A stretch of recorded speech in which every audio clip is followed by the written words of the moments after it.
ஃப்ளாட்லேருந்து தான் பேசுகிறேன். பார்த்துக்கோங்க. காரை துடைக்கிறேன். விஜயண்ணே, நான் கார் துடைக்கிறேன். ஒரு காருக்கு ரூ. 500. நான் வந்து ஒரு 8 கார் துடைக்கிறேன். அது இல்லாமல் வாடகை ஆட்டோ எடுத்து ஓட்டின்னு இருக்கேன் விஜயண்ணே.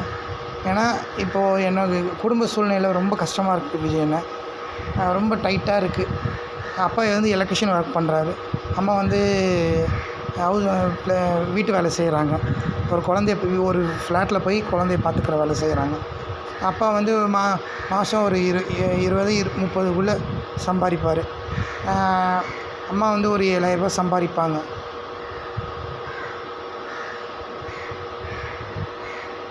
நான் வந்து ஒரு 8,000 சம்பாதிப்பேன்.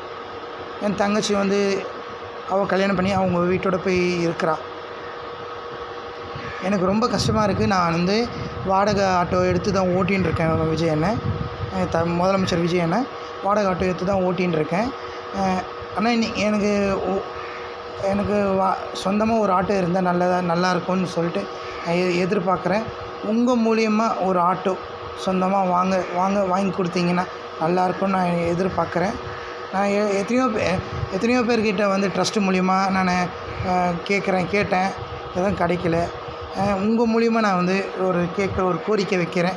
இந்த வீடியோ உங்களுக்கு கண்ணுக்கு போகும் நான் நினைக்கிறேன். நான் கார் துடைச்சின்னு இருக்கேன். வாடகை ஆட்டோ எடுத்து ஓட்டின்னு இருக்கேன் விஜயண்ணா. வாடகை வந்து ஒரு நாளைக்கு ரூ. 500 விஜயண்ணா வாடகை. நான் ஒரு ரூ. 1000 ஓட்டினா தான் ஒரு ரூ. 800 சிஎன்ஜி. ரூ. 800 தான் 800 சிஎன்ஜி. அந்த ரூ. 800 நான் ஃபில் பண்ணிவிட்டு நான் ஒரு நாளைக்கு ரூ. 1000 ரூ. 1500 ஓட்டினா தான் விஜயண்ணா நம்மளுக்கு ஒரு ரூ. 400 ரூ. 500 நிற்கிது. எனக்கு உடம்பு ஒரு சில நேரத்தில் வந்து எனக்கு உடம்பு முடியல, டயர்டாகிடுதுன்னு சொல்லிட்டு நான் போக முடியல கார் துடைக்க. அந்த கார் துடைக்கிற காசை தான் தூக்கி நான் வந்து ஆட்டோவுக்கு போடுறேன் விஜயண்ணா. ஆட்டோவுக்கு வாடகை கொடுக்குறேன். வாடகை கொடுக்குற காசை வந்து வீட்டு மளிகை சாமான் எதனா வாங்கி போடுறேன் விஜயண்ணா. உங்கள் மூலிமா எனக்கு சொந்தமாக ஒரு ஆட்டோ எடுத்து கொடுத்தீங்கன்னா நல்லாயிருக்கும் விஜயண்ணா. இந்த பதிவு வந்து உங்களுக்கு தானே.